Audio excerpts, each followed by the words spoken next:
ini rasanya sekarang lebih rileks, lebih mengalami kendor, lebih rileks, rasanya lebih mengecil. Kalau di dalam tadi rasanya itu kan 4 cm ya, itu sudah mendesak. Sekarang rasanya lebih mengecil. Gitu loh, enggak lebih ringan. Kan rasanya di sini pun lebih nyaman, toh? Ya. Nah, gitu Pak. Kenapa lebih nyaman? Sesuatu yang membesar, mendesak di dalam itu sebenarnya dia boleh mengecil. Kalau seandainya itu ada di luar, dia akan tampak, Pak. Karena di dalam. Ibu sendiri yang merasakan. Kita tidak bisa melihat, tetapi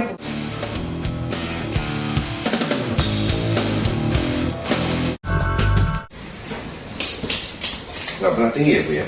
Nggak pernah tinggi ya? Ya, sekitar 40. Pernah normal dulu? Iya. Jadi agak tinggi. Jadi itu normal kita tidak aja 40. Tetapi kalau menurut pribadi saya, idealnya tensi di 110-120. Semakin dia naik mendekati batas itu semakin nggak baik. Seperti gula, normalnya di bawah 200. Semakin mendekati 200 itu tandanya nggak baik. Ya kan maksudnya? Nah, jadi ada masalah.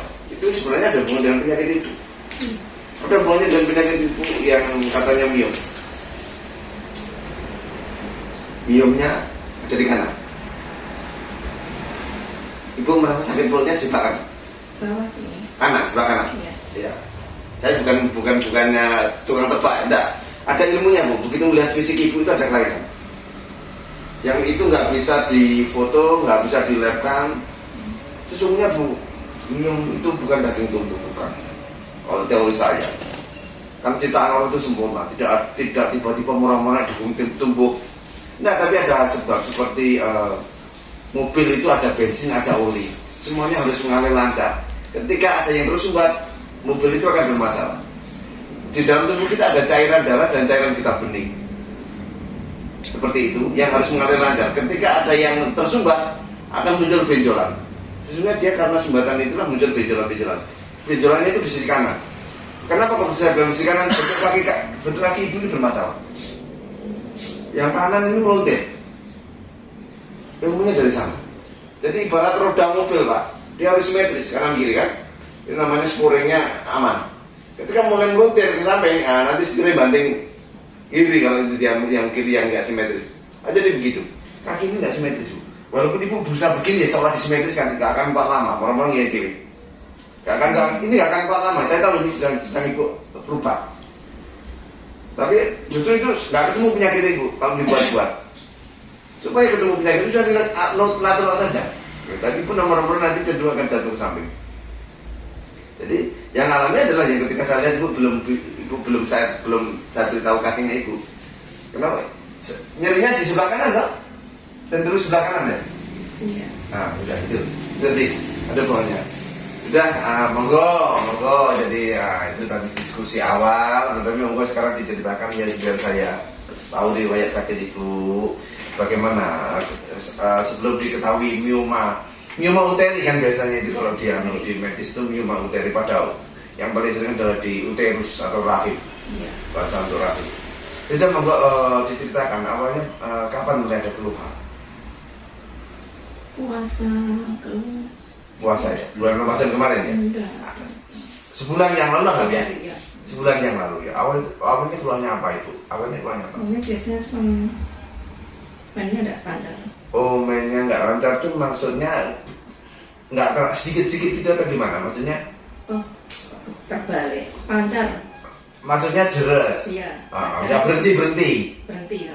Maksudnya biye lancar berhenti. Iya, cerita maksudnya gimana? Normal. Ya normal itu kan 5 hari 7 hari. Ya. Terus itu agak lumayan sehari bisa ganti 10 kali. Berarti banyak. Iya banyak. Terus 1 bulan 2 kali. Oh, berarti kan haidnya menjadi lebih sering. Ya. Haidnya nggak berhenti. Berarti kan begitu. Artinya lebih banyak. Itu mulai gejala seperti itu sudah berapa bulan? Ibu mulai haidnya lebih sering itu? Setengah tahun? 5-6 itu. Sudah. Ya, kan nggak mungkin berada itu. Justru itu yang gejala awal. Ketika mulai ada masalah dalam haid. Jadi lebih sering haidnya, lebih banyak dan lebih sering ya. Oke. Itu sekitar 5 bulan 6 bulan. Terus kemudian mulai ada keluhan sakit perut. Ya puasa kemarin. Puasa kemarin. Sebelumnya enggak ya? Enggak.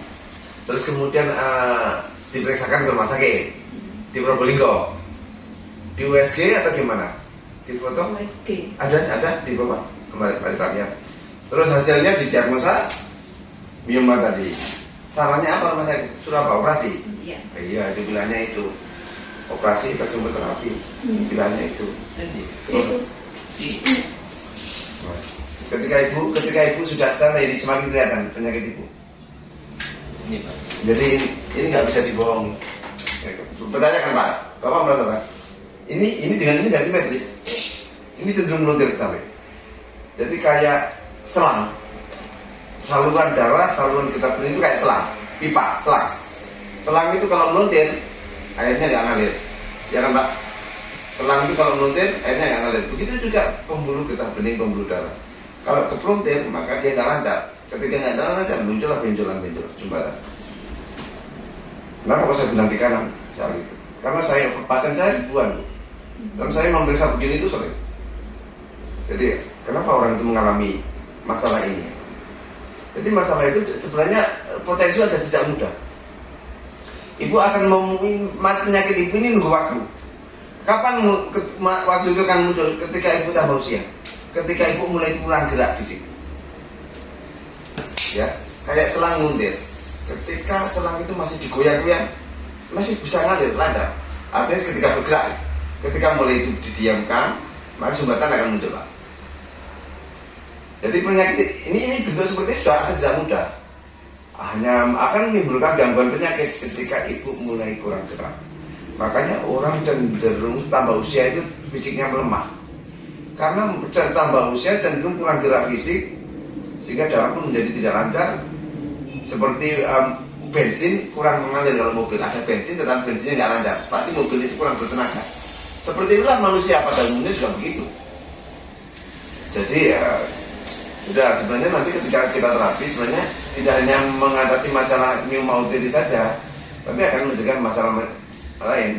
Jadi nanti kalau muncul benjolan di tempat lain, biasanya tetap dijalurkan, tetap dijalurkan.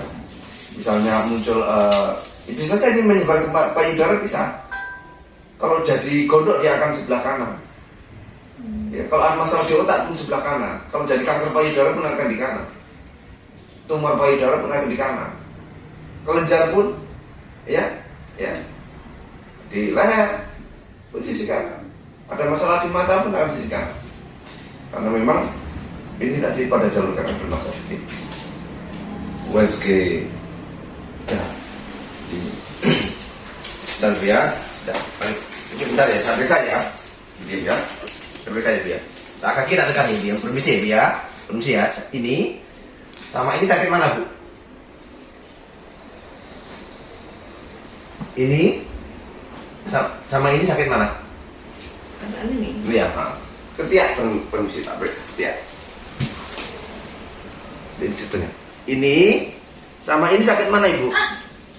Ini ya. Ya makanya itu yang akan kita buktikan bahwa pada jalur kanan ini lebih sakit. Permisi, saya mau menekan daerah selangkangan, nggak apa-apa ya. Selangkangan mau saya tekan lebih sakit kiri apa kanan ya? Bisa ya? Ini ya, ini ya. Ini bandingkan sebelah. Ini sakit mana? Kanan, sudah. Jadi tersumbar di kanan. Sudah duduk Ibu, duduk kuat. Mudah-mudahan Allah memudahkan kesembuhan Ibu ya, kan yang kanan bermasalah. Saya yakin memang dari di video posisi nggak apa-apa Pak. Lihat ini Pak, bikin Pak, posisi kaki Pak, latihan. Nah, dan dipegang lututnya. Semakin bungkus semakin jatuh. Kalau capek berhenti Bu. Pindah. Kalau capek ambil nafas lagi. Ayo ngelawan atas lebih kuat. Kaki dipet, kaki. Ngempet berak, ngempet tubis. Ngempet berak. Oke, cukup. Merasa lebih nyaman enggak daripada tadi? Lebih nyaman. Sekarang ketiak, tadi yang paling sakit ketiak ya. Kita cek. Coba ya Bu ya, akan dulu. Ini Bu ya, sini ya. Sekarang rasakan lebih tidak sakit? Percaya Pak. Sekarang ini kalau ini kan memang nggak sakit. Memang normal ya sini. Pada ini kan tadi bermasalah. Lebih enak ya Bu ya. Insya Allah yang disalahkan pun sama. Duduk Ibu, rasakan sekarang fisiknya Ibu. Kalau napasnya sudah teratur, fisik itu akan rasanya lebih kuat, lebih enteng. Enak kan di badan? Lebih enak? Nah, manggut itu. Karena ini tidak justru membuat capek, tidak, malah lebih ringan. Kalau seandainya tadi itu di sini tuh nyeri, bisa saja nyeri itu sekarang sudah hilang. Hanya kadang-kadang ibu merasa di sini rasanya lebih longgar, lebih lega. Di perut ini rasanya sekarang lebih rileks, lebih mengalami kendor, lebih rileks, rasanya lebih mengecil. Kalau di dalam tadi rasanya itu kan 4 cm ya, itu sudah mendesak. Sekarang rasanya lebih mengecil. Gitu apa enggak? Makanya lebih ringan. Kan rasanya di sini pun lebih nyaman, toh? Ya. Nah, gitu Pak. Kenapa lebih nyaman? Sesuatu yang membesar, mendesak di dalam itu sebenarnya dia boleh mengecil. Kalau seandainya itu ada di luar, dia akan tampak, karena di dalam. Ibu sendiri yang merasakan. Kita tidak bisa melihat, tetapi perubahannya ada. Yang semula tersumbat di ketiak, kaki, selangkangan, langsung menghilang sakitnya, itu mulai mengalir. Yang di dalam yang tersumbat, yang menimbulkan benjolan di rahim, miomanya itu sebenarnya sudah mulai mengalir, sudah mulai kempes. Dan itu kebanyakan begitu. Makanya Bu, bisa saja ibu langsung sembuh. Tinggal semakin sembuh, supaya tidak muncul lagi. Lakukan gerakan. Dalam seminggu, insya Allah keluar sudah tidak ada. Tinggal diteruskan, biar tidak muncul lagi, biar tidak berkembang menjadi penyakit-penyakit lain. Dengan gerakannya sama. Gerakannya sama, ya. Gitu Ibu ya, insya Allah kesembuhan dari Allah. Ya, semangat. Terus lagi. Demikian setiap hari kami mencarikan teknik-teknik terapi penyembuhan cepat untuk banyak penyakit, sehingga ketika suatu penyakit diterapi dengan cara yang benar, maka dia akan segera sembuh.